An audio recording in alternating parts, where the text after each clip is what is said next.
ओम शांति। 27 फरवरी 2026। बाबा आज कह रहे हैं, मीठे बच्चे, तुम इस कब्रिस्तान को परिस्तान बना रहे हो, इसलिए तुम्हारा इस पुरानी दुनिया कब्रिस्तान से पूरा पूरा वैराग्य चाहिए। प्रश्न, बेहद का बाप अपने रूहानी बच्चों का वंडरफुल सर्वेंट है, कैसे? बाबा कहते, उत्तर में बाबा ने कहा, बाबा कहते, बच्चे, मैं तुम्हारा धोबी हूँ। तुम बच्चों के तो क्या, सारी दुनिया के छीछी गंदे वस्त्र सेकंड में साफ कर देता हूँ। आत्मा रूपी वस्त्र स्वच्छ बनने से शरीर भी शुद्ध मिलता है। ऐसा वंडरफुल सर्वेंट है जो मन मना भव के छू मंत्र से सबको सेकंड में साफ कर देता है। ओम शांति। ओम शांति का अर्थ बच्चों को बाप ने समझाया है। अहम आत्मा का स्वधर्म है शांत। शांति धाम जाने के लिए कोई पुरुषार्थ नहीं करना पड़ता है। आत्मा स्वयं शांत स्वरूप शांति धाम में रहने वाली है। हाँ, थोड़ा समय शांत रह सकती है। आत्मा कहती है, मैं कर्मेंद्रियों के बोझ से थक गई हूँ, मैं अपने स्वधर्म में टिक जाती हूँ, शरीर से अलग हो जाती हूँ, शरीर से अलग हो जाती हूँ, परंतु कर्म तो करना ही है। शांति में कहाँ तक बैठे रहेंगे? आत्मा कहती है, हम शांति देश के रहवासी है। सिर्फ यहाँ शरीर में आने से मैं टॉकी बना हूँ। अहम आत्मा अविनाशी, मम शरीर है विनाशी। आत्मा पावन और पतित बनती है। सतयुग में 5 तत्व भी सतो प्रधान होते हैं। यहाँ 5 तत्व भी तमो प्रधान है। सोने में खाद पड़ने से सोना पतित बन जाता है, फिर उनको साफ करने के लिए आग में डाला जाता है। इनका नाम ही है योग अग्नि। दुनिया में तो अनेक प्रकार के हठ योग आदि सिखलाते हैं, उनको योग अग्नि नहीं कहा जाता है। योग अग्नि यह है जिससे पाप जलते हैं। आत्मा को पतित से पावन बनाने वाला परमात्मा है। बुलाते हैं, हे पतित पावन आओ। ड्रामा प्लान अनुसार सबको पतित तमो प्रधान बनना ही है। यह झाड़ है, इनका बीज रूप ऊपर में है। बाप को जब बुलाते हैं, बुद्धि ऊपर चली जाती है, जिससे तुम वर्षा ले रहे हो, जो अब नीचे आया हुआ है। कहते हैं, मुझे आना पड़ता है। मनुष्य सृष्टि का जो झाड़ है, अनेक वैरायटी धर्मों का, वह अब तमो प्रधान पतित है, जड़जड़ीभूत अवस्था को पाया हुआ है। बाप बैठ बच्चों को समझाते हैं, सतयुग में देवताएं, कलयुग में है असुर। बाकी असुर और देवताओं की लड़ाई लगी नहीं है। तुम इन आसुरी 5 विकारों पर योग बल से जीत पाते हो। बाकी कोई हिंसक लड़ाई की बात नहीं। तुम कोई भी प्रकार से हिंसा नहीं करते हो, कभी किसको हाथ भी नहीं लगाएंगे। तुम डबल अहिंसक हो। काम कटारी चलाना, यह तो सबसे बड़ा पाप है। बाप कहते हैं, काम कटारी आदि मध्य अंत दुख देती है। विकार में ही जाना चाहिए। देवताओं के आगे महिमा गाते हैं ना, आप सर्वगुण संपन्न। आत्मा कहती है, हम पतित बने हैं, तब तो बुलाते हैं कि हे पतित पावन आओ। जब पावन है तब तो कोई को बुलाते नहीं है। उनको स्वर्ग कहा जाता है। यहाँ तो साधु संत आदि कितनी धुन लगाते हैं, हे पतित पावन सीताराम। बाप कहते हैं, इस समय सारी दुनिया पतित है, इसमें भी किसका दोष नहीं है। यह ड्रामा बना बनाया है। जब तक मैं आऊं, इन्हों को अपना पार्ट बजाना है। ज्ञान और भक्ति, फिर है वैराग्य। पुरानी दुनिया से वैराग्य, यह है बेहद का वैराग्य। उन्हों का है हद का वैराग्य। तुम जानते हो, यह पुरानी दुनिया अब खत्म होनी है। नया घर बनाते हैं तो पुराने घर से वैराग्य हो जाता है ना। बेहद का बाप कहते हैं, अभी तुमको स्वर्ग रूपी घर बनाकर देता हूँ। अभी तो है नरक। स्वर्ग है नई दुनिया, नरक पुरानी दुनिया। अभी पुरानी दुनिया में रह हम नई दुनिया बना रहे हैं। पुराने कब्रिस्तान पर हम परिस्तान बनाएंगे। यही जमुना का कंठा होगा, इस पर महल बनेंगे। यही दिल्ली जमुना नदी आदि होगी। बाकी ये जो दिखाते हैं पांडवों के किले थे, यह सब है दंत कथा है। ड्रामा प्लान अनुसार जरूर फिर यह बनेंगे। जैसे तुम यज्ञ तप दान आदि करते आए हो, फिर भी करना होगा। पहले तुम शिव की भक्ति करते थे, फर्स्ट क्लास मंदिर बनाते हो, उसको व्यभिचारी भक्ति कहा जाता है। अभी तुम ज्ञान मार्ग में हो, यह है अव्यभिचारी ज्ञान। एक ही शिव बाबा से तुम सुनते हो, जिसकी पहले पहले तुमने भक्ति शुरू की। उस समय और कोई धर्म होते नहीं, तुम ही होते हो। तुम बहुत सुखी रहते हो। देवता धर्म बहुत सुख देने वाला है। नाम लेने से मुख मीठा हो जाता है। तो तुम एक बाप से ही ज्ञान सुनते हो। बाप कहते हैं और कोई से न सुनो। यह है तुम्हारा अव्यभिचारी ज्ञान। बेहद के बाप के तुम बने हो। बाप से ही वर्षा मिलेगा नंबरवार पुरुषार्थ अनुसार। बाप भी थोड़े समय के लिए साकार में आया हुआ है। कहते हैं मुझे ही तुम बच्चों को ज्ञान देना है। मेरा स्थायी शरीर है नहीं, मैं इसमें प्रवेश करता हूँ। शिव जयंती से फिर झट गीता जयंती हो जाती है।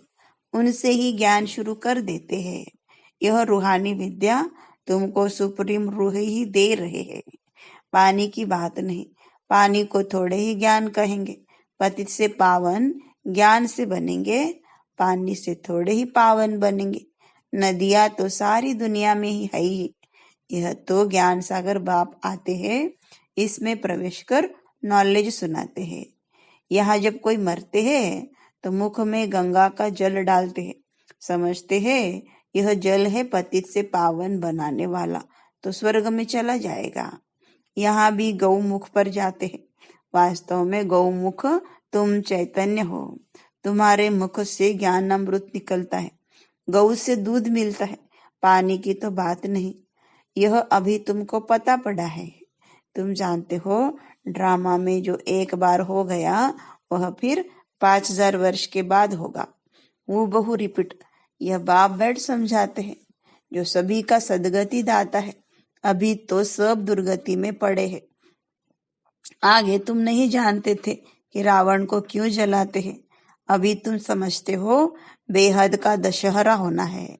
सारी सृष्टि पर रावण राज्य है ना। यह सारी जो पृथ्वी है वह लंका है। रावण कोई हद में नहीं रहता। रावण का राज्य सारी सृष्टि में है। भक्ति भी आधा कल्प चलती है। पहले होती है अव्यभिचारी भक्ति, फिर व्यभिचारी भक्ति शुरू होती है। दशहरा, रक्षाबंधन आदि सब अभी के त्योहार है। शिव जयंती के बाद होती है श्री कृष्ण जयंती। अभी कृष्णपुरी स्थापन हो रही है। आज कंसपुरी में है, कल कृष्णपुरी में होंगे। श्री कृष्ण थोड़े ही यहाँ हो सकता। श्री कृष्ण जन्म लेते ही है सतयुग में। वह है फर्स्ट प्रिंस। स्कूल में पढ़ने जाते हैं। जब बड़ा होता है तब गद्दी का मालिक बनता है। बाकी यह रास लीला आदि वह तो आपस में खुशी मनाते होंगे। बाकी श्री कृष्ण किसको बैठ ज्ञान सुनाए। यह सारी महिमा एक शिव बाबा की है, जो पतितों को पावन बनाते हैं। तुम कोई बड़े ऑफिसर्स को समझाओ तो कहेंगे आप राइट कहती हो, परंतु वह और किसी को सुना न सके। उनकी बात कोई सुनेगा नहीं। बीके बना और सब कहेंगे इनको तो जादू लग गया है। बीके का नाम सुना बस समझते हैं यह जादू करती होंगी। थोड़ा किसको ज्ञान दो तो कह देते यह बीके जादू लगाती है। बस यह तो सिवाय अपने दादा के और किसको मानती नहीं। भक्ति आदि कुछ नहीं करती। बाबा तो कहते हैं किसको मना नहीं करना है कि भक्ति न करो, आप ही छूट जाएगी। तुम भक्ति छोड़ते हो, विकार छोड़ते हो, इस पर ही हंगामा होता है। बाबा ने कहा है मैं रुद्र ज्ञान यज्ञ रचता हूँ। इसमें आसुरी संप्रदाय के विघ्न पड़ते हैं।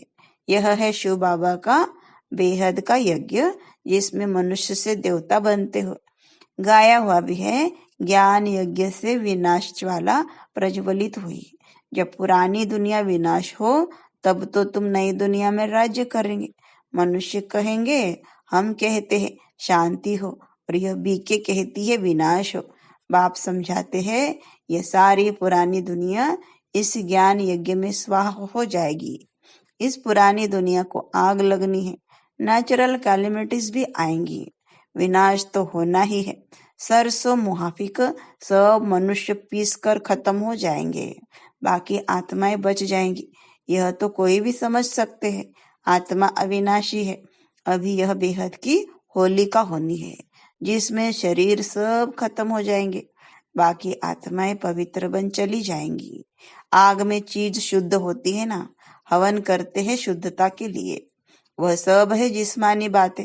अभी तो सारी दुनिया स्वाहा होनी है, विनाश के पहले जरूर स्थापना हो जानी चाहिए। किसको भी समझाओ तो पहले बोलो स्थापना, फिर विनाश। ब्रह्मा द्वारा स्थापना, प्रजापिता तो मशहूर है ना, आदि देव और आदि देवी। जगत अम्बा के भी लाखों मंदिर है, कितने मेले लगते हैं। तुम हो जगत अम्बा के बच्चे, ज्ञान ज्ञानेश्वरी, फिर बनेंगे राज राजेश्वरी। तुम बहुत धनवान बनते हो, फिर भक्ति मार्ग में लक्ष्मी से दीपमाला पर विनाशी धन मांगते हैं। यहाँ तो सब कुछ मिल जाता है। आयुष्मान भव, पुत्रवान भव। तुम जानते हो हमारी आयु 150 वर्ष की रहती है। बाप कहते हैं जितना योग लगाएंगे उतना आयु बढ़ती रहेगी। तुम ईश्वर से योग लगाकर योगेश्वर बनते हो। मनुष्य तो है भोगेश्वर, कहा भी जाता है विकारी मूत पलिती कपड़ धोए। कहा भी जाता है विकारी मूत पलिती कपड़ धोए। बाप कहते हैं मुझे धोबी भी कहते हैं, मैं सब आत्माओं को आकर साफ करता हूँ, फिर शरीर भी नया शुद्ध मिलेगा। बाप कहते हैं मैं सेकंड में सारी दुनिया के कपड़े साफ कर लेता हूँ। सिर्फ मन मनाभाव होने से आत्मा और शरीर पवित्र बन जाएंगे। छू मंत्र है ना, सेकंड में जीवन मुक्ति। कितना सहज उपाय है। बाप को याद करो तो पावन बन जाएंगे। चलते फिरते सिर्फ बाप को याद करो, और कोई जरा भी तकलीफ तुमको नहीं देता हूँ, सिर्फ याद करना है। अभी तुम्हारी एक एक सेकंड में चढ़ती कला होती है। बाप कहते हैं मैं तुम बच्चों का सर्वेंट बन आया हूँ। तुमने बुलाया ही है कि हे पतित पावन आओ, आकर हमको पावन बनाओ। अच्छा बच्चे आया हूँ तो सर्वेंट हुआ ना। जब तुम पतित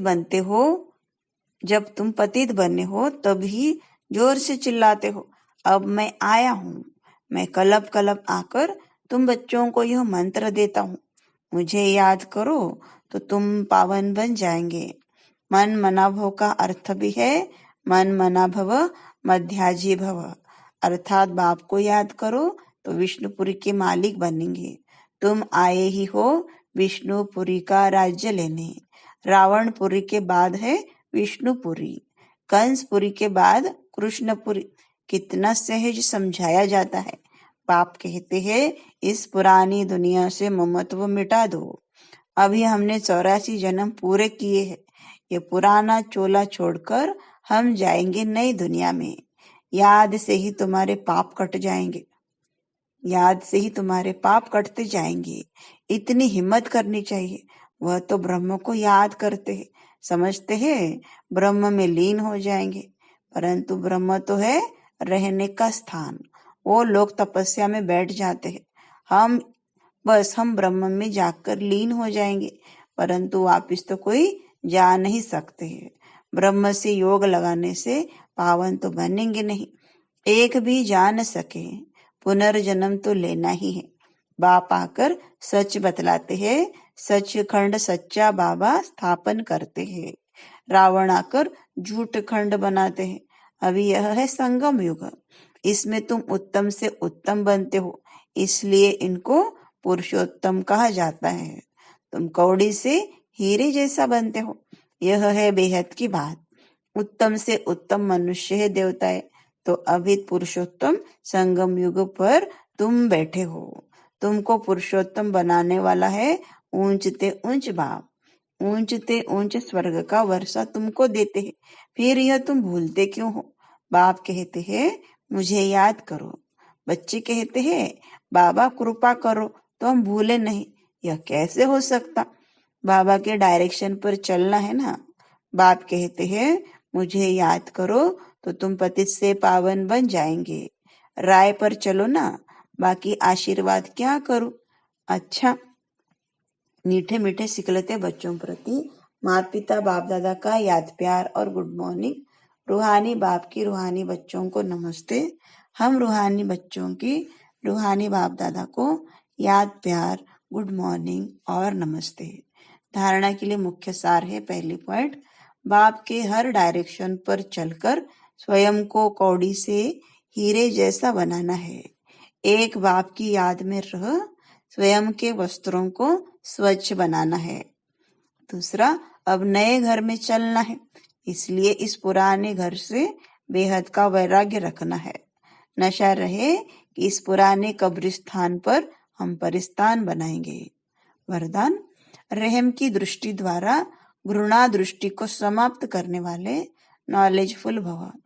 जो बच्चे एक दो के संस्कारों को जानकर संस्कार परिवर्तन की लगन में रहते हैं, कभी यह नहीं सोचते कि यह तो है ही ऐसे, उन्हें कहेंगे नॉलेजफुल। वे स्वयं को देखते और निर्विघ्न रहते हैं।